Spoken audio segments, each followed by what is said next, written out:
నిజ నిర్ధారణకు అంతిమ నిర్ణయం DNA టెస్ట్. ఉన్నది ఉన్నట్లుగా వాస్తవాలను శోధించి వివరించే మన DNA టీవీ, మన రాష్ట్రం, మన ఛానల్. గౌరవనీయులు స్థానిక శాసనసభ్యులు మిత్రులు చినరాజప్ప గారు, గౌరవనీయులు సహచర మంత్రివర్గ సభ్యులు నారాయణ గారు, గౌరవ పార్లమెంట్ సభ్యులు ఉదయ్ శ్రీనివాస్ గారు, గౌరవ పార్లమెంట్ సభ్యులు సానా సతీష్ గారు, గౌరవ శాసనసభ్యురాలు దివ్య గారు, చైర్మన్ స్వచ్ఛ ఆంధ్రప్రదేశ్ గౌరవనీయులు పట్టాభి గారు, principal secretary municipal administration Suresh గారు, వేదిక పైన మార్గదర్శులు ఉన్నారు మత్తె శ్రీనివాస్ గారు, కృష్ణారావు గారు, బంగారు కుటుంబాలు అందరూ ఇక్కడ ఉన్నారు. కొంతమంది వేదిక పైన ఉన్నారు.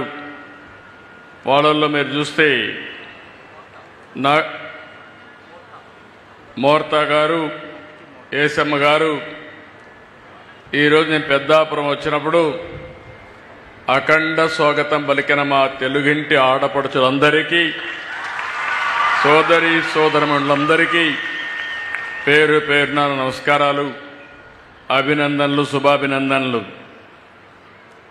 ఈరోజు నేను ఇక్కడికి వచ్చింది మీలో ఒక చైతన్యం తీసుకురావడానికి. నేను పెద్ద పెద్ద ఇనాగ్రేషన్లకు రావడం లేదు. మీరందరూ పరిశుభ్రంగా ఉండాలని చెప్పడానికి ఇక్కడికి వచ్చాను. మీ మున్సిపాలిటీలో కూడా చూశాను. చూసిన తర్వాత నాకు ఒక నమ్మకం వచ్చింది, మనం చేసే ప్రయత్నాలు జయప్రదం అవుతున్నాయి. మామూలుగా ఎవరు ఈ పనులు చెయ్యరు. మీరు చూస్తే ప్రతి 3వ శనివారం స్వచ్ఛ ఆంధ్రప్రదేశ్ పెట్టుకున్నాం. కొన్ని అనివార్య కారణాల వల్ల ఈసారి మాత్రం 4వ శనివారం పెట్టుకున్నాం. 7 నెలలుగా ఈ కార్యక్రమాన్ని చేస్తున్నాం. నేను చాలాసార్లు మీకు ఒక మాట చెప్పాను, స్వర్ణ ఆంధ్రప్రదేశ్ కావాలంటే ముందు మీ ఆలోచన విధానం మారాలి. ఇప్పుడే సురేష్ గారు చాలా స్పష్టంగా చెప్పారు. మనందరిలో ఒక విషయం మనం గుర్తుపెట్టుకోవాలి, మన ఇంట్లో చెత్త తీస్తాం, ఎక్కడ వేస్తామంటే రోడ్డు మీద వేస్తాం. అంటే ఇల్లు మంది, ఆ రోడ్డు మాత్రం మంది కాదు. అక్కడి నుంచి ఆ ఇంట్లో రోడ్డు మీద ఉండే చెత్త అంతా కుళ్ళి మళ్ళీ ఆ వాసన రూపాన మీ ఇంటికే వస్తుంది. అంటే అంటువ్యాధులు రావడానికి మీరు చూస్తే ఎక్కడికక్కడ ఈ చెత్త ఇవన్నీ కనీసం మనం వాడినటువంటి మురుగునీరు కూడా బయట పోనీయకుండా మన ఇంటి ముందరనే ఉండడం, అక్కడ పురుగులు ఇవన్నీ తయారు కావడం, దీంతో అనేక అంటువ్యాధులు వచ్చి చాలా ఇబ్బందులు వచ్చే పరిస్థితి వచ్చింది. పోయిన గవర్నమెంట్ మీరు చూశారు, చెత్త మీద పన్నేశారు కానీ చెత్త కూడా తీలే. మామూలుగా 85 లక్షల మెట్రిక్ టన్నులు చెత్త అన్ని టౌన్స్లో పరేసి మున్సిపాలిటీలు చెత్త చేసి వదిలిపెట్టారు. ఈరోజు ఈ ప్రభుత్వం ఒకటే ఆలోచించాం, మా మంత్రికి చెప్పాను, మా డిపార్ట్మెంట్ చెప్పాను, అక్టోబర్ 2వ తారీఖు నాటికి 85 లక్షల చెత్త చెదారం ఏదైతే మున్సిపాలిటీస్లో ఉందో అన్ని క్లీన్ చేసే బాధ్యత వాళ్ళకి అప్పచెప్పాం. తప్పకుండా 100% జయప్రదం అవుతుందని చెప్పి మీ అందరికీ హామీ ఇస్తున్నా. నేను ఎన్నోసార్లు మీకు చెప్పాం, నేను మా మిత్రుడు పవన్ కళ్యాణ్ గారు, జనసేన, తెలుగుదేశం, బీజేపీ కలిసి ఎన్నికల ముందు ఒక ప్రణాళిక తయారు చేసుకొని మీ దగ్గరికి వచ్చాం. రాష్ట్రం మొత్తం చెత్త చెత్త అయిపోయింది. రాష్ట్రాన్ని విధ్వంసం చేశారు. కుక్కలు చింపిన విస్తరి చేశారు, అతలాకుతలం చేశారు. ఎవరికి కూడా ఆనందం లేకుండా చేశారు. మాట్లాడితే కొట్టడం, పోలీస్ కేసులు పెట్టడం, చాలా అరాచకాన్ని సృష్టించారు. మళ్ళీ మేము వస్తాం, రాష్ట్రాన్ని పునర్నిర్మాణం చేసి మీ జీవితాల్లో వెలుగు తీసుకొస్తామని ఆ రోజే చెప్పామని మీ అందరికీ విజ్ఞప్తి చేస్తున్నా.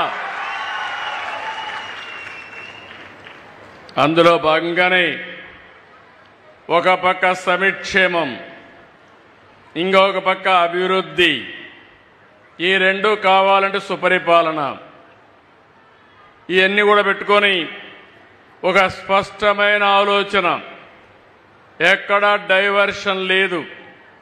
నేను ఒకటే చెప్పాను, స్వర్ణాంధ్రప్రదేశ్ ఒక విజన్ తయారు చేశాను.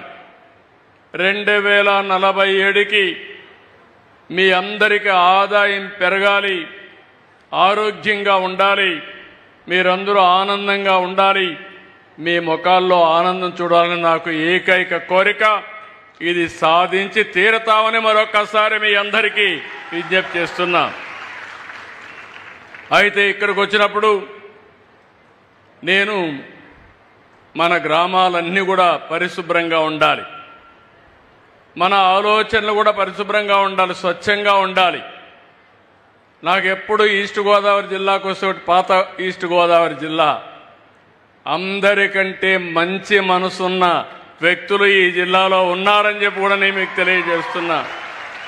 ఇప్పుడే చిన్నరాజప్ప గారి ఉపన్యాసం విన్నారు, గట్టిగా కూడా మాట్లాడు అంటే మాటల్లో కూడా సౌమ్యం గడపడే జిల్లా, ఏకైక జిల్లా ఈ ఈస్ట్ గోదావరి జిల్లా అని చెప్పి మరొకసారి తెలియజేస్తున్నా. మంచి మనసు ఉండేవాళ్ళు. అలాంటి ఈ జిల్లాలో కూడా రౌడీజం జరిగింది. అవన్నీ గడచిన చరిత్ర. అయితే ఈరోజు నేను ఆలోచించింది, ముందు ఇక్కడి నుంచి ప్రారంభమై చెత్తని ఏ విధంగా సంపద చేయొచ్చునో ఆలోచిస్తున్నాం. అనేక మార్గాలు ఉన్నాయి. ఇంటి దగ్గరనే చెత్త నుంచి కాంపోస్ట్ తయారు చేయడం, అదే మరి ఒకేసారి వాడే ప్లాస్టిక్ నిషేధం చేయడం, ఈ వేస్ట్ని ఏ విధంగా మేనేజ్ చేయాలో రీసైక్లింగ్ పంపేయడం, ఇవన్నిటికీ ఒక ఆలోచన విధానాన్ని తీసుకొచ్చాం. ఈరోజే నేను వెళ్ళాను, ఇక్కడ ఒక వెహికల్ కూడా పంపిస్తున్నాం. ఆ వెహికల్లో మీ ఇంట్లో ప్లాస్టిక్ కానీ, అదే మరిగా ఈ వేస్ట్ కానీ, లేకపోతే అనేక రకాలైన పాత వస్తువులుంటే అవన్నీ ఒక రేటు వారిగా ఇచ్చి వాళ్ళు అవన్నీ తీసుకొని మీకు ఏ వస్తువులు కావాలన్నా అక్కడికక్కడే దాన్ని ధరగట్టి మీకు ఇచ్చే పరిస్థితికి వస్తున్నారు. అంటే మీరు ఒకప్పుడు మీ ఇంట్లో దోచుకునేవారు, ఈ ప్రభుత్వం మీ ఇంట్లో వేస్ట్ను కూడా 10 రూపాయలు ఇచ్చే మార్గం చూపిస్తుందని మీ అందరికీ విజ్ఞప్తి చేస్తున్నా. అది గడిచిన ప్రభుత్వానికి ఈ ప్రభుత్వానికి తేడా. ఈరోజు పెద్దాపురంలో తొందరలోనే మన మిత్రులు చెప్పారు, 15 మెగావాట్ల సామర్థ్యంతో 330 కోట్లతో వేస్ట్ ఎనర్జీ ఈ జిల్లాలో ఉండే అన్ని మున్సిపాలిటీలు వచ్చి చెత్తంతా తీసుకొచ్చి అందులో నుంచి కరెంటు ఉత్పత్తి చేయబోతున్నాం. కరెక్ట్గా ఈ రోజు నుంచి 18 నెలల్లో పూర్తి చేయాలని ఆదేశాలు ఇచ్చాం. మన వాళ్ళు 2 ఏళ్ళు అంటున్నారు, కానీ నేను 18 నెలల్లోనే పూర్తి చేయాలని చాలా స్పష్టంగా ఆదేశాలు ఇచ్చామని చెప్పి కూడా నేను మీకు తెలియజేస్తున్నా. ఒక అంచెల వారిగా, ఏది కూడా ఒక రోజు కాదు. అందుకని ఎక్కడికక్కడ కార్యక్రమాలు ఇచ్చి, ఒక ముఖ్యమంత్రిగా నేను ప్రతి 3వ శనివారం ఒక ఊరికొచ్చి ఆ ఊరిలో ఈ యొక్క స్వచ్ఛ ఆంధ్రప్రదేశ్ కార్యక్రమంలో పార్టిసిపేట్ చేసి ఒక్కొక్క నెల ఒక్కొక్క థీమ్ మీద కూడా ముందుకు తీసుకెళ్తున్నాం. ఈ నెలలో మీరు చూస్తే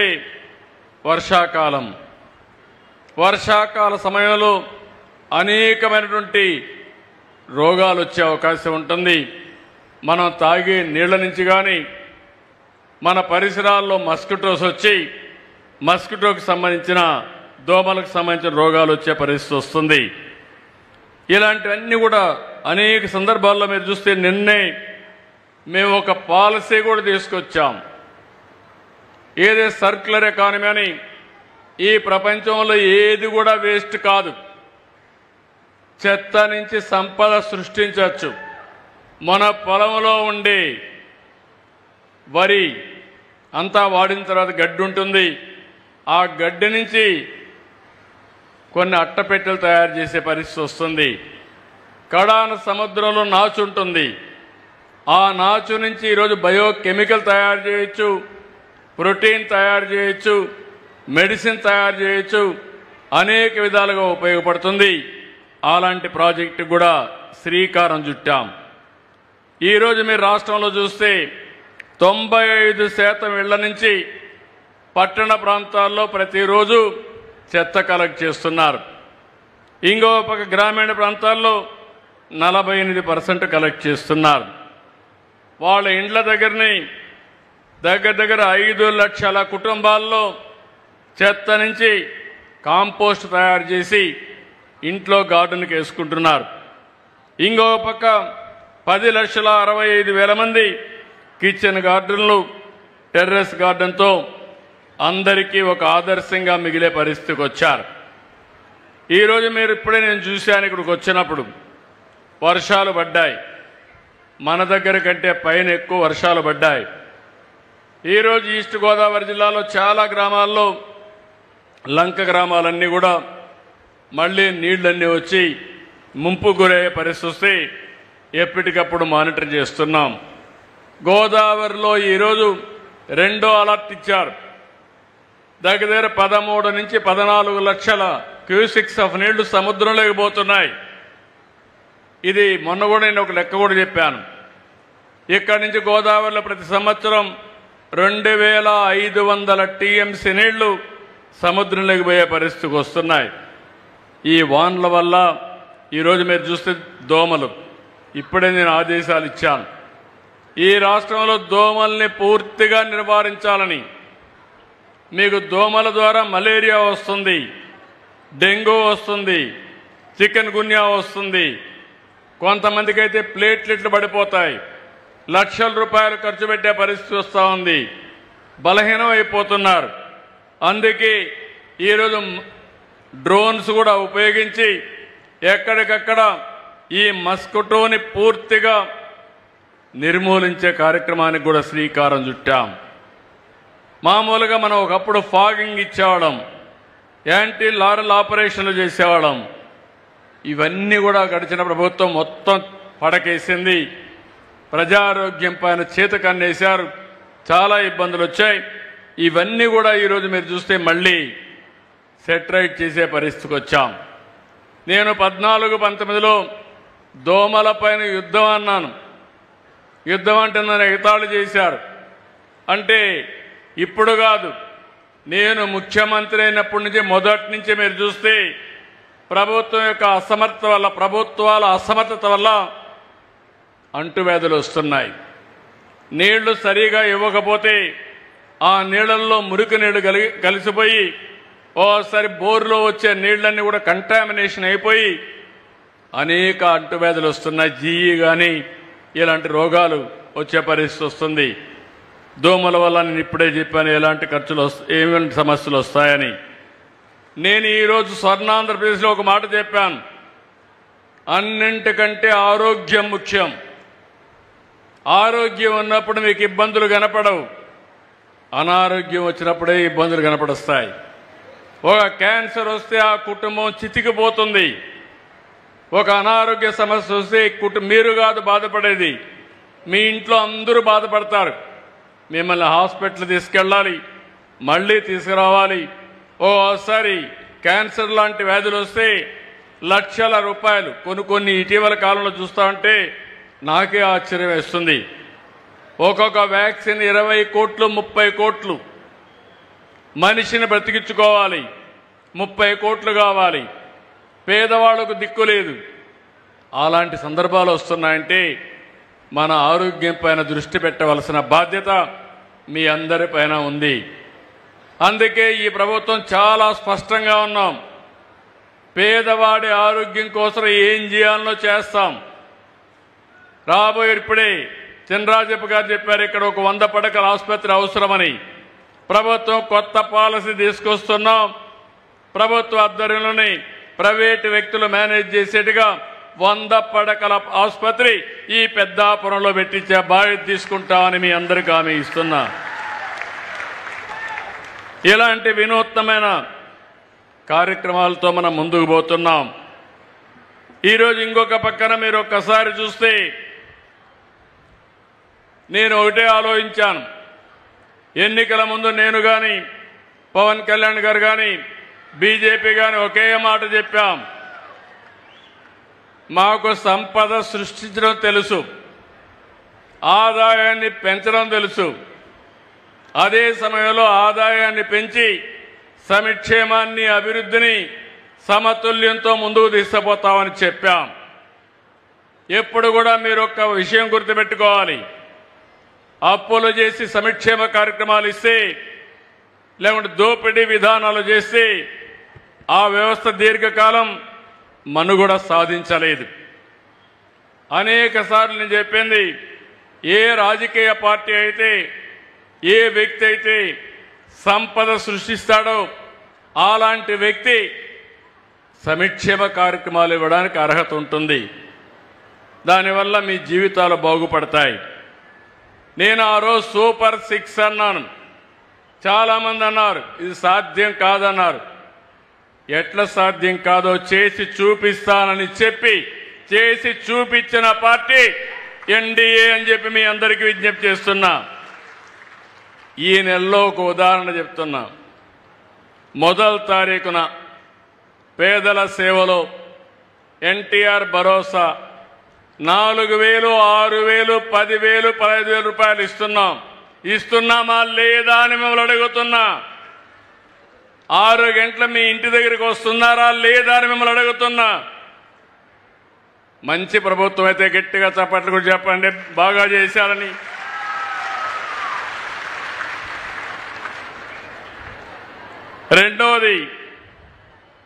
రెండవ తేదీన 47 లక్షల మంది రైతులకి అన్నదాత సుఖీభవ 20,000 ఇస్తాన్నాం.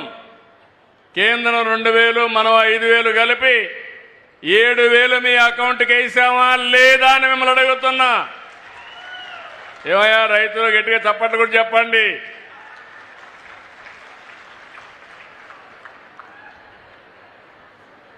ఇదే కాదు, 7వ తారీఖున మరమగ్గాలకు 500 యూనిట్లు, చేనేత మగ్గాలకు 200 యూనిట్లు ఉచిత విద్యుత్ ఇచ్చాం.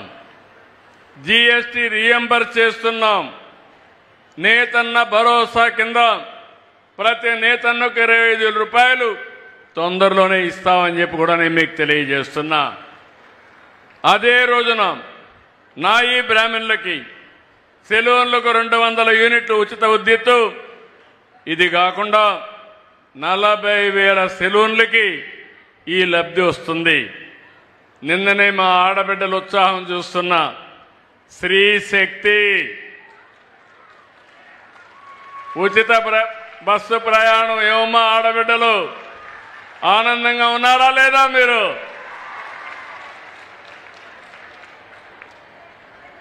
ఉచిత బస్సు అంటే ఎగతాళి చేశారు. ఈరోజు నేను ఒకటే ఆలోచించాను. డాక్రా సంఘాలు పెట్టింది నేనే, అవునా కాదా? మా ఆడబిడ్డలను పైకి తీసుకొస్తానని చెప్పింది మొట్టమొదటిసారిగా నేనే, అవునా కాదా? వంట చేయాలంటే కష్టమని, అవసరమైతే మగవాళ్ళు కూడా చేయగలుగుతారని మొట్టమొదటిసారిగా దీపం కార్యక్రమం మీద వంట గ్యాస్ ఇచ్చానా లేదా మీకు? ఈరోజు 3 సిలిండర్లు ఉచితంగా ఇస్తున్నామా లేదా? ఈరోజు ఇలాంటి కార్యక్రమాలు ఇచ్చి మొబిలిటీ. ఈరోజు కొంతమంది ఆడబిడ్డలు పనిచేస్తారు. కాకినాడకు పోవాలంటే డబ్బులు కావాలి, రాజమండ్రి పోవాలంటే డబ్బులు కావాలి. ఇప్పుడు ఏమీ బాధ లేదు.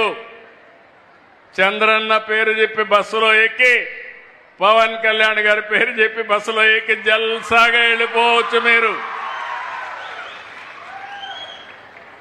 అలాంటి వసతి కల్పించాం.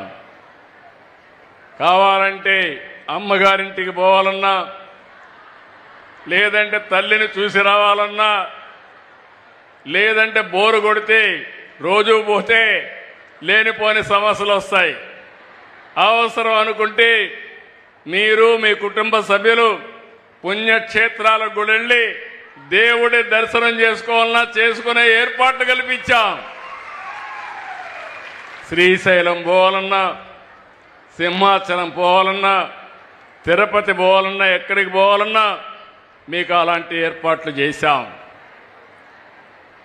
దీనికంటే సంక్షేమం ఏమైనా ఉంటుందా ఆడబిడ్డలో? మీరే చెప్పండి.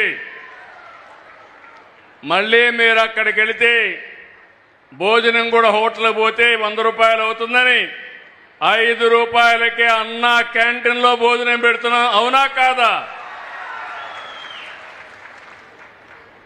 ఇలాంటి అనేక సంక్షేమ కార్యక్రమాలు తీసుకున్నాం. అన్ని వర్గాలు ఆలోచిస్తున్నాం. మొన్నే మత్స్యకారులకి 25,000 రూపాయలు మత్స్యకారుల భరోసా కింద వాళ్ళ అకౌంట్లో డబ్బులు వేసా. ఈరోజు సముద్రంలో ఉండే సీవీడ్ని మత్స్యకారు ఆడబిడ్డలు ఏ విధంగా ఉపయోగించుకోగలుగుతారని ఆలోచించి వాళ్ళ ఆదాయాన్ని పెంచడానికి ఆ కార్యక్రమాన్ని కూడా తీసుకున్నాం. ఇలాంటి అనేక కార్యక్రమాలు ఇప్పటికే మీరు ఒకసారి చూస్తే 1 కోటి మంది పైన ఆడబిడ్డలు ఉచిత ప్రయాణం చేశారు. నాకెంతంటే మిమ్మల్ని చూస్తే చాలా ఆనందంగా ఉన్నారు. అన్ని ప్రోగ్రాముల కంటే విజిబుల్గా ఉచిత ప్రయాణం సూపర్ హిట్ అని మరొకసారి తెలియజేస్తున్నా. ఈ మధ్య కాలంలో మన వాళ్ళందరూ చెప్తున్నారు సూపర్ 6 సూపర్ హిట్. అవునా కాదా? అయితే గట్టి చెప్పండి, సూపర్ 6 సూపర్ 6. ఇలాంటివి చేసి ఇప్పుడే ఇక్కడ ఈ మీటింగ్లో చూశారు. నేను వచ్చింది స్వచ్ఛ ఆంధ్రప్రదేశ్ కార్యక్రమం. నా పేదవాళ్ల పైన నాకుండే అభిమానం, బంగారు కుటుంబాలుగా పేదవాళ్ళందరినీ ఏర్పాటు చేశాను. ఒక పక్క సంక్షేమాన్ని ఇస్తున్నాం, ఇంకో పక్క పెద్ద ఎత్తున అభివృద్ధి కార్యక్రమాలకు శ్రీకారం చుట్టాం. నిన్ననే మీరు ఒకసారి చూస్తే రతన్ టాటా ఇన్నోవేషన్ హబ్ కింద ఒక ఇంటికి ఒక పారిశ్రామికవేత్తం తయారు చేయాలని అందులో డాక్రా సంఘాల్లో, మెప్మా సంఘాల్లో 1,00,000 మంది ఆంటర్‌ప్రెన్యూర్స్గా తయారు చేయడానికి ఒక కార్యక్రమాన్ని తీసుకున్నాం. ఇంకో పక్క 10 లక్షల కోట్ల రూపాయలు విలువ చేసే ప్రాజెక్టులు ఇప్పటికే ఎంఓయూలు చేశాం. చాలా ప్రాజెక్టులు ప్రారంభించాం. నా ఉద్దేశం ఒకటి, ఎవరైతే ఈ రాష్ట్రంలో చదువుకున్న పిల్లలందరూ బాగా డబ్బులు సంపాదించే మార్గం చూపించాలన్న ఆలోచనతో 1 ఫ్యామిలీ 1 ఆంటర్‌ప్రెన్యూర్ అనే కార్యక్రమానికి కూడా శ్రీకారం చుట్టాను. ఇంకో పక్క పోలవరం మొన్నటి వరకు డయాఫామ్ వాల్ పోతే సర్వనాశనం చేసి మళ్ళీ ఈరోజు గాడిన పెట్టి 2027లో జాతికి పోలవరాన్ని పూర్తి చేసి అంకితం చేసే బాధ్యత ఈ ఎన్డీఏ ప్రభుత్వానిది. అమరావతి ప్రాజెక్టును కూడా ఇదే మరిగా నాశనం చేసి మళ్ళీ ఈరోజు అమరావతి ట్రాక్లో పెట్టాం. తొందరలోనే దీన్ని కూడా ముందుకు తీసుకుపోతాం. అదే సమయంలో నేను ఆలోచించాను, ఈరోజు P3 ఉంది, పబ్లిక్ ప్రైవేట్ పార్ట్నర్షిప్. ఒక రోడ్డు వేయాలన్నా, ఒక ఎయిర్పోర్ట్ కట్టాలన్నా, ఒక పోర్ట్ కట్టాలన్నా ప్రైవేట్ వ్యక్తులు వస్తున్నారు. అవన్నీ డబ్బులు ఖర్చు పెట్టి పనులు చేసి అందులో నుంచి యూజర్ ఛార్జెస్ తీసుకుంటున్నారు.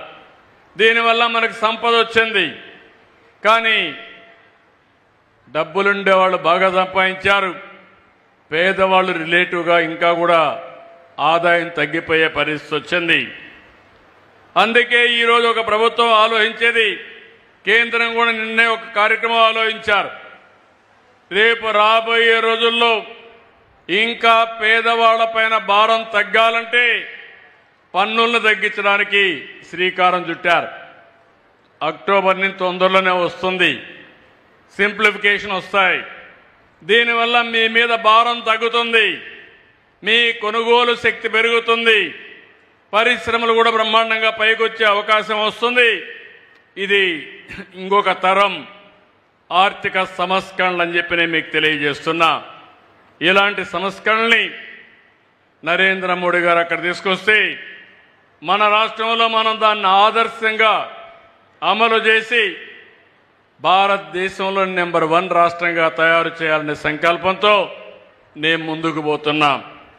అయితే నేను ఒక్క విషయం ఇక్కడ మీరు గుర్తుపెట్టుకోవాలి. ఒక్కొక్క ఇటుక పేర్చుకుంటూ వస్తున్నాం, ఒక్కొక్క మెట్టు ఎక్కుతున్నాం, విదేశాల నుంచి పెట్టుబడులు తీసుకొస్తున్నాం, కేంద్రం నుంచి నిధులు సాధిస్తున్నాం. ఈరోజు మీరు చూస్తే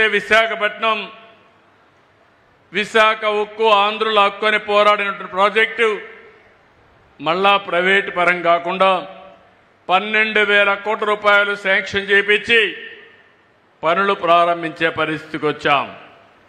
అదే సమయంలో విశాఖపట్నం రైల్వే జోన్ వచ్చే పరిస్థితి వచ్చింది. ఇలాంటి పనులన్నీ కూడా ఒకటి కాదు, మనం అనేక పనులు మీరు చేసుకుంటా పోతున్నాం. మీరు ఒక విషయం గుర్తుపెట్టుకోవాలి.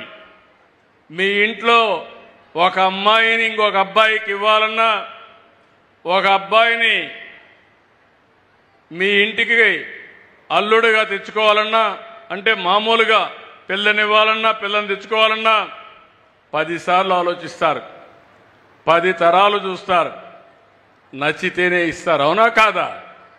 కానీ ఓటు మాత్రం మీరు అవి ఆలోచించరు. దుర్మార్గులందరికీ ఓట్లు వేస్తారు. 5 సంవత్సరాలు నేను అడుగుతున్నా. ఈరోజు నేను ఈ పనులన్నీ చేసి నేను 45 ఏళ్ళ నుంచి రాజకీయాల్లో ఉన్నా. చాలామంది రాజకీయ నాయకులను చూశా. నా జీవితంలో ఎప్పుడు కూడా ఇలాంటి రాజకీయ పార్టీని నేను చూడలేదు. దీనికి మీరు ఆలోచిస్తే ఇంతవరకు ఏ రాజకీయ పార్టీకైనా టీవీ ఉందా అని అడుగుతున్నా. ఉందా ఎవరికైనా? తెలుగుదేశానికి టీవీ ఉందా? పవన్ కళ్యాణ్కి టీవీ ఉందా? బీజేపీకి టీవీ ఉందా? ఎవరికి ఉంది టీవీ రాష్ట్రంలో? ఎవరికి ఉంది? జగన్కు ఉంది. ఎవరికైనా పేపర్ ఉందా ఈ రాష్ట్రంలో? ఎవరికైనా ఉందమ్మా? ఎవరికి ఉంది పేపరు? ఎందుకుంది పేపరు అంటే పేపరు టీవీ పెట్టుకొని తప్పుడు వార్తలు వేయడానికి అది ఒక పేపర్ పెట్టుకున్నాడు, టీవీ పెట్టుకున్నాడు. నేను అడుగుతున్నా మిమ్మల్ని ఒక విషయం, ఎవరైనా నేరాలు చేసి ఘోరాలు చేసి రాజకీయాల్లో మనుగడ సాధించారా? ఇంతవరకు ఎవరన్నా చేసినట్టు సాధించారమ్మా? నేను అడుగుతున్నా మీకు. అందులో ఈస్ట్ గోదావరి జిల్లాలో ఎవరన్నా మర్డర్లు చేసేవారంటే రానిరు, ఇక్కడికి జిల్లాకే రానిరు. అలాంటివన్నీ కూడా ఈరోజు నేర చరిత్ర కలిగిన వాళ్ళు రాజకీయాల్లోకి వచ్చేశారు. ఇంకో పక్క అధికారాన్ని హస్తగతం చేసుకుంటున్నారు. దానికి ఒక పొలిటికల్ రాజకీయ పార్టీ పెట్టారు. నేను ఏదైనా గట్టిగా మాట్లాడితే మీరందరూ గుర్తుపెట్టుకోవాలి. ఒకప్పుడు ఈ రాష్ట్రంలో నక్సలిజం ఉండేది. ఆ రోజు నేను నక్సలైట్స్ పైన పోరాడాను.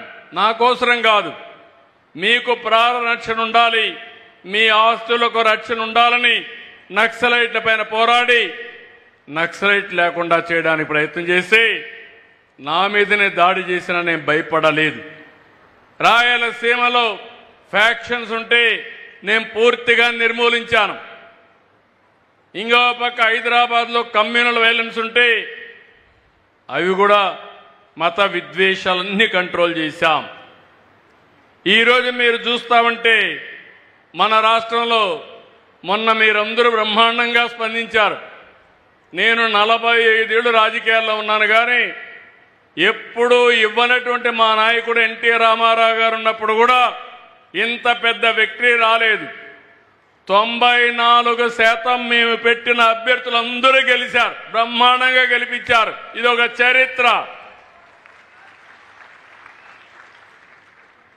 ఈరోజు ప్రధాన ప్రతిపక్షం అసెంబ్లీలో లేదు. 11 మంది. ప్రతిపక్షం ఉండాలంటే 18 మంది పైన ఉండాలి, 19 మంది ఉండాలి. అయితే అసెంబ్లీలో ప్రతిపక్షం లేదు, కానీ బయట మాత్రం ఒక రాజకీయ పార్టీ ఉంది. ఆ రాజకీయ పార్టీని చూస్తే అది విష రాజకీయ పార్టీగా తయారైపోయింది. ఈ విషయం మీరు గుర్తుపెట్టుకోవాలి. ఒక గ్రామం, మీ ఊర్లో దొంగతనం చేసేవాళ్ళు ఉన్నారంటే మీ గ్రామంలో ఎవరైనా పిల్లల్ని తీసుకుంటారమ్మా? మీ ఊర్లో ఎవరైనా హత్యలు చేస్తున్నారంటే మీ ఊర్లో పిల్లనిస్తారని అడుగుతున్నా. అదే మరి ఒక రాష్ట్రానికి ఒక విశ్వసనీయత ఉంటుంది, ఒక నాయకుడికి ఒక విశ్వసనీయత ఉంటుంది. కానీ ఇటీవల కాలం నేను చూస్తున్నా, ఎప్పుడూ లేనటువంటి సమస్యలు చూస్తున్నా. ఆడబిడ్డల పైన సోషల్ మీడియాలో క్యారెక్టర్ అసాసినేషన్ చేస్తారు, ఇష్టానుసారంగా మాట్లాడే పరిస్థితికి వస్తారు. అంటే మామూలుగా మీరు చూస్తే ఫేక్ ప్రచారాలు, రౌడీ రాజకీయాలు, తప్పుడు విధానాలు, ఇవే ప్రచారంగా చేసుకొని ముందుకు పోతున్నారు. నేను ఒక్క విషయం ఈ పెద్దాపురంలో అడుగుతున్నా. 10 సంవత్సరాలు 10 సంఘటనలు మీ దృష్టి తీసుకొస్తున్నా. ఇలాంటి వాళ్ళు ఒక రాజకీయ పార్టీ పెట్టడానికి అర్హత ఉందా? ప్రతి ఒక్క కుటుంబంలో చర్చ జరగాలని చెప్పి కోరుకుంటున్నా. వివేక హత్య, వివేకానంద రెడ్డి ఆ రాజకీయ పార్టీ నాయకుడికి సొంత చిన్నాన్న, తెల్లవారితో చనిపోయాడు. సాక్షి టీవీలో వచ్చింది గుండెపోటు. నేను కూడా నమ్మా. నేను అడుగుతున్నా, నెక్స్ట్ డే చూస్తే నా చేతిలోనే కత్తి పెట్టి నేనే చంపానని చూపించారు, నమ్మించారు. నమ్మిన వాళ్ళు ఓటేశారు. ఆ తర్వాత ఏం జరిగిందో మనమే చూస్తున్నాం. అంటే ఒక తప్పుడు పని చేసి, తప్పుడు ప్రచారం చేసి రాజకీయ లబ్ధి పొందిన వాళ్ళు రాజకీయాలకు అర్హులా అని చెప్పి ఆలోచించండి. ఇది నెంబర్ 1. నెంబర్ 2, విశాఖపట్నంలో కోడికత్తి డ్రామా జ్ఞాపకం ఉందా అని మిమ్మల్ని అడుగుతున్నా. కోడికత్తి డ్రామా ఆడి ఆ కోడికత్తి మీ జిల్లా వాడి పొడిచిన వ్యక్తి కూడా ఆ కోడికత్తి డ్రామా ఆడి నేనేదో అతనితో మాట్లాడి నేను చేయించానని చెప్పి మాట్లాడే పరిస్థితికి వచ్చారు. అదొక మిస్టరీగా, అది ఒక డ్రామాగా తయారైపోయింది. 3వది, ఎలక్షన్ల ముందు గులకరాయి డ్రామా. ఎన్నికల సమయంలో గులకరాయి వేయించుకున్నారు. దానిపైన హాస్పిటల్కి పోయి టెస్ట్ చేయించారు. అక్కడ డ్రామా ఆడారు. డ్రామా ఆడి కడాన ఒక అమాయకుడిని చిత్రహింసలు పెట్టే పరిస్థితికి వచ్చారు. ఇక్కడే డయాఫామ్ వాలు, పోలవరం, ఆంధ్రప్రదేశ్కి జీవనాడి. వీళ్ళొచ్చి కాంట్రాక్ట్ను మార్చి, ఇంజనీర్లు మార్చి, గోదావరిలో ఒకసారి 20 లక్షలు, 30 లక్షలు, 40 లక్షలు క్యూసెక్స్ ఆఫ్ వాటర్ వస్తుంది, ఉధృతంగా వస్తుంది. అలాంటిది పైన కట్టవలసిన అప్పర్ కాఫర్ డ్యామ్ కట్టకుండా, పూర్తి చేయకుండా నిర్లక్ష్యం చేస్తే డయాఫామ్ వాల్ కట్టుకోబోయింది. అది కూడా నా వల్ల పోయిందని 5 ఏళ్లు కట్టకుండా వదిలిపెడితే దాన్ని రెక్టిఫై చేసి ఇప్పుడు కట్టుకునే పరిస్థితికి వస్తున్నాం. అంటే చేసిన తప్పును వేరే వాళ్ళపైన నెట్టడం ధర్మమా అని మిమ్మల్ని అడుగుతున్నా. ఇలాంటి వాళ్ళు రాజకీయాలకు కావాలని మిమ్మల్ని అడుగుతున్నా. ఎన్నికల ముందు మీరందరూ గుర్తుపెట్టుకోండి, మేము ఇంటింటికి పోయి ఆ రోజు ఉన్నటువంటి వాలంటీర్లంతా ప్రచారం చేస్తూ ఉంటే వాలంటీర్లు లేకుండా పింఛన్లు ఇమ్మన్నాం. పింఛన్లు ఇమ్మంటే మే నెలలో పింఛన్లు ఇవ్వకుండా ముసలి వాళ్ళని తీసుకుపోయి అటు ఇటు తిప్పి ఒక 15 మందిని చంపేసి ఆ 15 మందిని నేను చంపేశానని నా మీద నెపవేశాడు. అవునా కాదా అని మిమ్మల్ని అడుగుతున్నా. ఇలాంటి దుర్మార్గులు మనకు అవసరమా అని మిమ్మల్ని అడుగుతున్నా. ఈరోజు నేను అడుగుతున్నా, వాలంటీర్లు లేరు, ఒక రోజులో మీకు పింఛన్ ఇస్తున్నామా లేదా అని మిమ్మల్ని అడుగుతున్నా. 3 గంటల్లో ఇస్తున్నా, అవునా కాదా? అవునంటే గట్టిగా చెప్పండి, కూడా చెప్పండి అవునని. ఇంకో పక్క ఈరోజు మీరు చూస్తే నేను ఎక్కడికి పోయినా నన్ను అడుగుతున్నారు, మీరు బాగానే పనిచేస్తున్నారు, మీ ఎన్డీఏ బాగుంది, బీజేపీ ఉంది, పవన్ కళ్యాణ్ ఉన్నాడు, పనులు బాగానే చేస్తారు అని సంతోషపడి అందరూ అడుగుతున్నారు. కానీ మీ రాష్ట్రంలో ఒక భూతం ఉంది, మళ్ళీ ఆ భూతం లేదని గ్యారంటీ ఏంటని అడుగుతున్నారు. దీనికి మీరందరూ ఒక విషయం గుర్తుపెట్టుకోవాలి. నేను ఆ రోజు అందరికీ చెప్పాను, ఈ భూతాన్ని పాతాళంలో కంట్రోల్ చేశాం, ఇంకా తిరిగి రాదని చెప్పాను. కానీ ఇక్కడ చూస్తే అరుంధతి సినిమా చూసారా మీరు? జ్ఞాపకం ఉందా మీకు? జ్ఞాపకం ఉంటే చేలు పైకెత్తండి.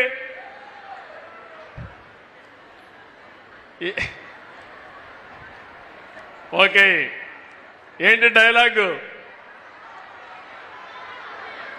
నిన్ను వదల, మీరే చెప్తే బాగుంటుంది.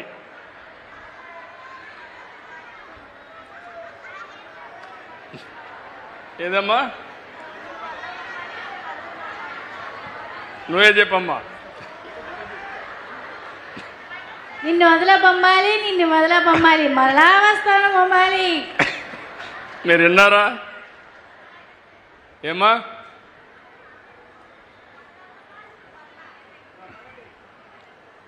ఆ అమ్మాయికి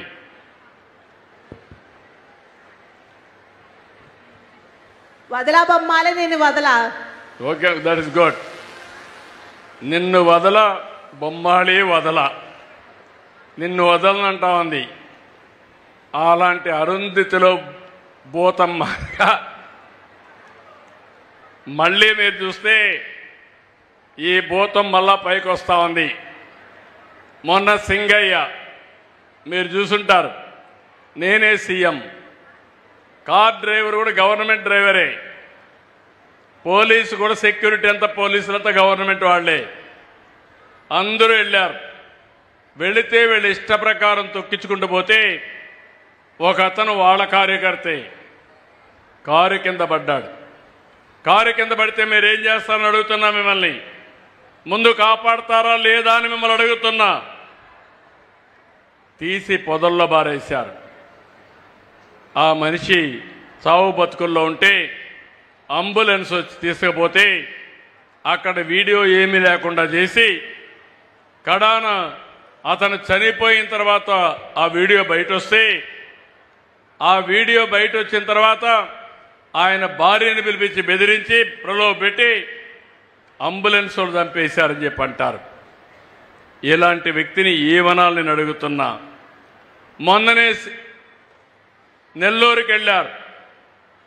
నెల్లూరుకి వెళ్ళి అక్కడ మనుషులు రాకపోతే బంగారుపాలెంలో వచ్చిన మనుషుల యొక్క ఫోటో పెట్టి మార్ఫింగ్ పెట్టి ఆ ఫోటో ఇచ్చి ప్రచారం చేసుకునే పరిస్థితికి వచ్చారు. నిన్న అమరావతి మునిగిపోయిందని ప్రచారం. మొన్నటి వరకు అమరావతికి డబ్బు ఇవ్వద్దని అందరికీ లెటర్లు పెట్టి ఇది అమరావతిలో జరుగుతుంది, గవర్నమెంట్ ఆఫ్ ఇండియా 15,000 కోట్ల రూపాయలు డబ్బులు శాంక్షన్ చేస్తే నిధులు లేకుండా అడ్డం పడ్డారు. నిన్న మళ్ళీ మునిగిపోతుందని ఫేక్ ప్రచారం చేసే పరిస్థితి వచ్చింది. నేను ఒకటే చెప్తున్నా, అమరావతి మునగలేదు, మునిగిపోయింది మీ పార్టీ. భవిష్యత్తులో పైకి రాకుండా భూస్థాపితం కాబోయేది మీ పార్టీ కానీ అమరావతి కాదు. అమరావతి ప్రపంచంలోనే ఒక బ్రహ్మాండమైన నగరంగా తయారవుతుంది, తయారు చేస్తాం. ఒకప్పుడు హైదరాబాద్ నేనే కట్టాను, చేశాను, డెవలప్మెంట్ చేశాను. ఈరోజు most livable city, highest per capital ఇన్కమ్కు చిరునామా హైదరాబాద్. తెలుగు వారికి ఒక రాష్ట్రం ఉండడం గర్వకారణం. మళ్ళీ హామీ ఇస్తున్నా, ఆ రోజు ఒక రాష్ట్రం, ఈరోజు విశాఖపట్నం, అమరావతి, తిరుపతి 3 బ్రహ్మాండమైన సిటీలుగా తయారు చేసే బాధ్యత మనకు ఉంది. ఆ శక్తి సామర్థ్యంతో ముందుకు పోతాం. పెట్టుబడులు పెడతామంటే 9వ పాయింట్, దానిపైన మళ్ళా ప్రచారం పెట్టద్దని. నేను మొన్న సింగపూర్కు పోయాను.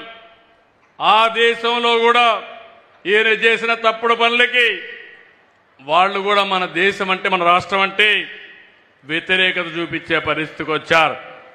ఎవరైనా రాష్ట్రంలో పెట్టుబడులు పెడతామంటే ఆహ్వానిస్తారు, వెల్కమ్ చేస్తారు.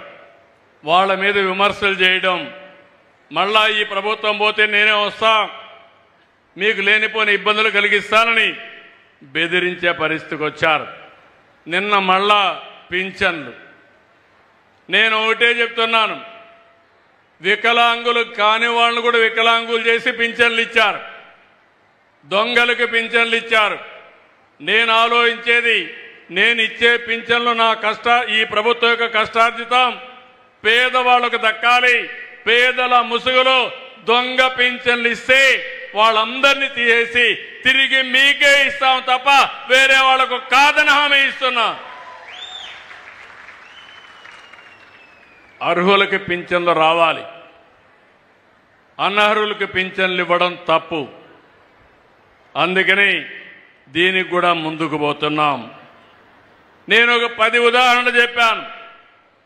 ఇవన్నీ కూడా మీరు చూడండి.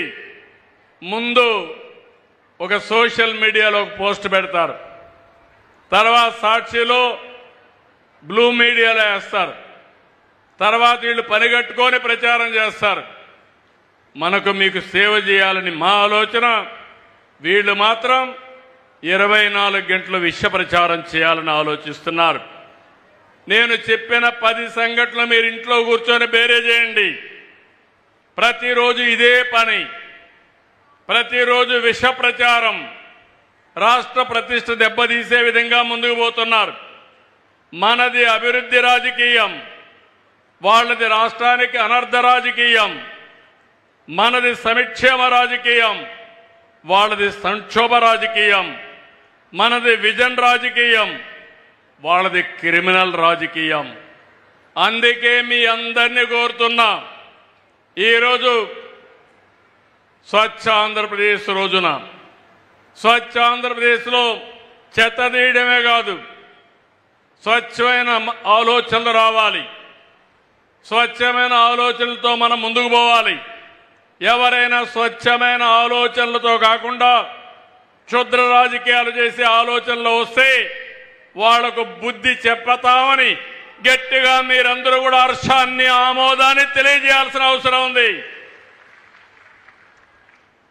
అప్పుడే ఈ రాష్ట్రానికి మంచి జరుగుతుంది.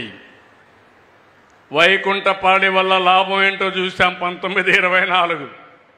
మనం పైకెక్కడం, మళ్ళా కిందికి పడడం, మళ్ళా పైకెక్కడం, మళ్ళా కిందికి పడడం. వైకుంఠపాడి ఆట మనకు కావాలన్నా ఆడబిడ్డలోని మిమ్మల్ని అడుగుతున్నా, ఏం తమ్ముళ్ళోని మిమ్మల్ని అడుగుతున్నా. మళ్ళీ మనకు కావాల్సింది అభివృద్ధి కావాలి, పేదరికం పోవాలి, మెరుగైన జీవన ప్రమాణాలు రావాలి, మనము మన కుటుంబాలు ఆనందంగా ఉండాలి. కానీ ఇలాంటి తప్పుడు రాజకీయాలు కాదని చెప్పి కూడా నేను మీకు తెలియజేస్తున్నా. అనునిత్యం మీరు ఆలోచించుకోవాలి. ఈ ప్రభుత్వం పేదల ప్రభుత్వం, పేదవాళ్లకు నిరంతరం కష్టపడే ప్రభుత్వం.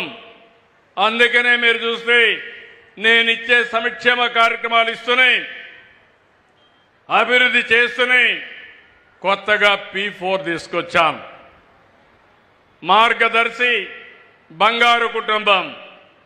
ఎవరైతే సమాజం వల్ల పైకొచ్చిన వ్యక్తులు ఆర్థికంగా పైనుండే 10%, కింద నుండే 20%కి న్యాయం చేయాలి.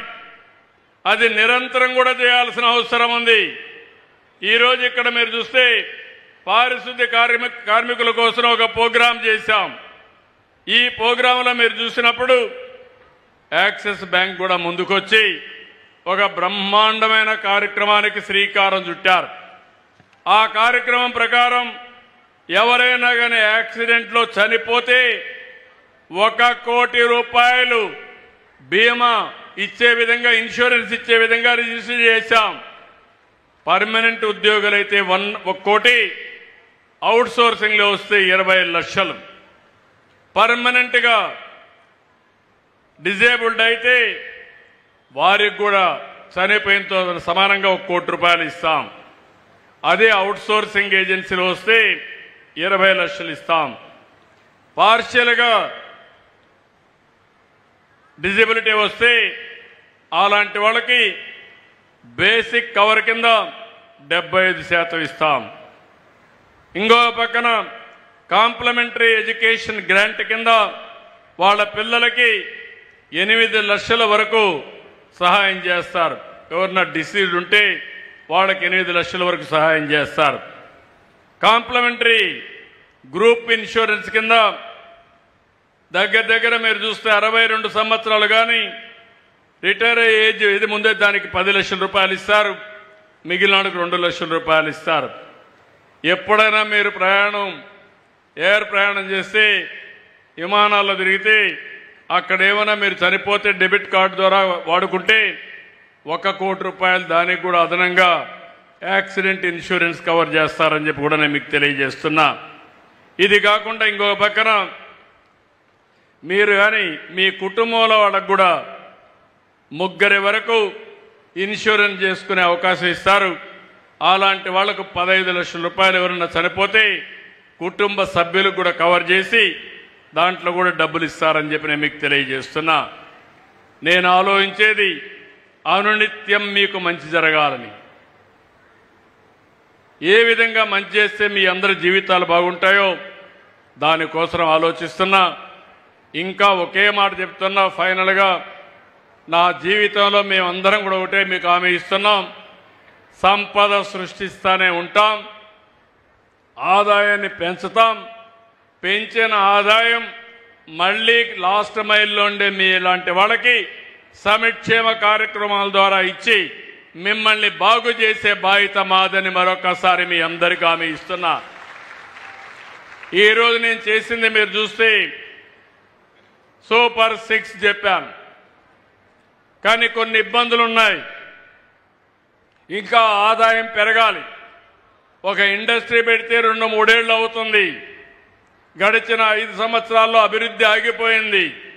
ఇండస్ట్రీ రాలేదు, ఆదాయం తగ్గిపోయింది. అయినా కూడా చెప్పిన మాట నిలబెట్టుకోవడానికి అన్ని విధాలా ప్రయత్నం చేసి సూపర్ 6ని సూపర్ హిట్ చేశామని మరొకసారి మీ అందరికీ విజ్ఞప్తి చేస్తున్నా. భవిష్యత్తులో ఇంకా ఆశాజనకంగా ఉంటాయి. ఒకప్పుడు మీరు చూశారు, రోడ్లన్నీ ఎక్కడ చూసినా గుంతలు పడిపోయినాయి. ఈరోజు రోడ్లు బాగు చేశామా లేదా అని మిమ్మల్ని అడుగుతున్నా. బాగు చేశామంటే గట్టిగా చప్పట్లు కూడా చెప్పండి, బాగుపడ్డాయని. ఒకటి కాదు, అన్ని వ్యవస్థల్ని ప్రక్షాళన చేశాం, ఇంకా మెరుగు చేస్తాం, రోజు రోజుకి ఇంప్రూవ్ చేస్తామని చెప్పి తెలియజేసుకుంటూ ఈరోజు మీరు చూస్తే దగ్గర ఈ ప్రభుత్వం వచ్చిన తర్వాత 16 కేటగిరీస్లో స్వచ్ఛాంధ్ర అవార్డ్స్ కూడా ఇస్తున్నాం. రాబోయే 2వ తారీఖున అక్టోబర్ 2 మనకు గాంధీ జయంతి. ఆ రోజున మనం పెద్ద ఎత్తున అవార్డ్స్ ఇవ్వాలని ఒక కార్యక్రమం పెట్టుకున్నాం. దీంట్లో మన వాళ్ళు తయారు చేసిన దాని ప్రకారం అనేక అవార్డ్స్ ఇవ్వడానికి ముందుకొచ్చారు. కేటగిరీస్ కూడా మీరు చూస్తే స్వచ్ఛ మున్సిపాలిటీలు, స్వచ్ఛ గ్రామ పంచాయతీలు, అదే మరి స్వచ్ఛత స్లమ్ లెవెల్ ఫెడరేషన్, అదే మరి స్వచ్ఛ విలేజ్ ఆర్గనైజేషన్, అదే మరి స్వచ్ఛ స్కూళ్ళు, స్వచ్ఛ అంగన్వాడీలు, బస్ స్టేషన్లు, రైతు బజార్లు, హాస్టల్స్, అదే మరి స్వచ్ఛ ఇండస్ట్రీలో ఎంఎస్ఎంఈలు, స్వచ్ఛ ఎన్జిఓలు, శానిటేషన్ వర్కర్స్లో స్వచ్ఛతా వారియర్స్, స్వచ్ఛ గ్రీన్ అంబాసిడర్స్, ఈ విధంగా 15 రకాలుగా అవార్డ్స్ ఇస్తున్నాం. ఎవరైతే సమాజం కోసం పనిచేస్తారో వాళ్ళని రికగ్నైజ్ చేయాలని ఇలాంటి కార్యక్రమాలు తీసుకున్నాం. బెస్ట్ సోషల్ మీడియా ఎంగేజ్మెంట్ కూడా చేస్తూ ఎక్కడికక్కడ ముందుకు పోతున్నాం. నేను ఒకటే ఆలోచిస్తున్నా, చైతన్యం తేవాలి, మీలో కూడా ఎక్కడికక్కడ ఒక ఆలోచన విధానాన్ని మార్చాలి. మళ్ళీ మన రాష్ట్రాన్ని స్వచ్ఛ ఆంధ్రప్రదేశ్గా చేయడమే కాకుండా 2047కి స్వర్ణాంధ్రప్రదేశ్ దిశగా తయారు చేయాలని, దేశంలోనే నెంబర్ 1 ఏదంటే దానికి చిరునామాగా ఆంధ్రప్రదేశ్ ఉండాలనేది నా ఆలోచన. ఇది చేస్తామని మరొకసారి మీ అందరికీ హామీ ఇస్తున్నా. ఇప్పుడు ఇక్కడికి వచ్చినటువంటి బంగారు కుటుంబాలని, అదే మార్గదర్శులను అభినందిస్తున్నాం. మనందరి బాధ్యత పేదవాడికి సహాయం చేయడం నా ఒక్కడి బాధ్యతే కాదు. నేను చేయవలసిన బాధ్యత నేను చేస్తాను. చాలామంది మీరు కూడా పైకి వచ్చారు, ప్రభుత్వ విధానాలతో పైకి వచ్చారు, ప్రభుత్వ వసతులతో పైకి వచ్చారు. ఈరోజు మీకు కూడా ఒక బాధ్యత ఉంది. మీరు మనం కలిసి పనిచేద్దాం, ఈ కుటుంబాలను ఆదుకుంటామని చెప్పి తెలియజేసుకుంటూ, ఇప్పుడే మన చంద్రరాజప్ప గారు కొన్ని పనులు చెప్పారు. మీరు చూస్తే పెద్దాపురం 36 కోట్లు, సామర్లకోట 39 కోట్లు, రెండూ కలిపి 75 కోట్ల రూపాయలతో దగ్గర వాటర్ కావాలని చెప్పి అడిగారు. ఇంటింటికి కొళాయి కింద ఇప్పుడే నారాయణ గారు చెప్పారు, అమృత్లో శాంక్షన్ చేయించి 2 సంవత్సరాల్లో దీన్ని పూర్తి చేసే బాధ్యత ఈ ప్రభుత్వం తీసుకుంటుంది. అందరికీ నీళ్లు వస్తాయి. ఇంకా చిన్న విషయాలు, ఒక హాస్పిటల్ చెప్పారు, ఒక డిగ్రీ కాలేజ్ చెప్పారు, ఇంకా చిన్న విషయాలు చెప్పారు. చిన్నరాజప్ప ఏది అడిగినా కాదనకుండా ఎప్పటికప్పుడు నేను చేస్తూ ఉంటాను. మీకెవ్వరికి అనుమానం అవసరం లేదు. అవసరమైతే ఆయన అడిగిన దానికంటే ఎక్కువే చేస్తామని మరొక్కసారి హామీ ఇస్తూ, పెద్దాపురానికి ఎప్పుడు తెలుగుదేశం పార్టీ గుర్తు పెట్టుకుంటుంది. పెద్దాపురం తెలుగుదేశం పార్టీకి ప్రస్తుతం ఎన్డీఏకి కంచు కోట. ఈ నియోజకవర్గాన్ని అభివృద్ధి చేసే బాధ్యత ఎన్డీఏ తీసుకుంటాం. ఇక్కడ ఎమ్మెల్యే చంద్రరాజప్ప గారు ఉన్నారు, అదే మరి ఎంపీగా శ్రీనివాస్ గారు ఉన్నారు. ఇద్దరికి హామీ ఇస్తున్నా, ఈ నియోజకవర్గాన్ని అన్ని విధాలా అభివృద్ధి చేస్తానని మరొక్కసారి హామీ ఇస్తూ, మీలో కూడా ఒకటి గుర్తుపెట్టుకోవాలి, భవిష్యత్తులో మళ్ళీ వేరే పార్టీ ఈ పక్క చూడకుండా మీరందరూ కూడా ఒకటే దారి, అది ఎన్డీఏ అనే మాట గట్టిగా మీ మనసుల్లో ఉండాలి, ఆచరణలో కూడా ఉండాలి.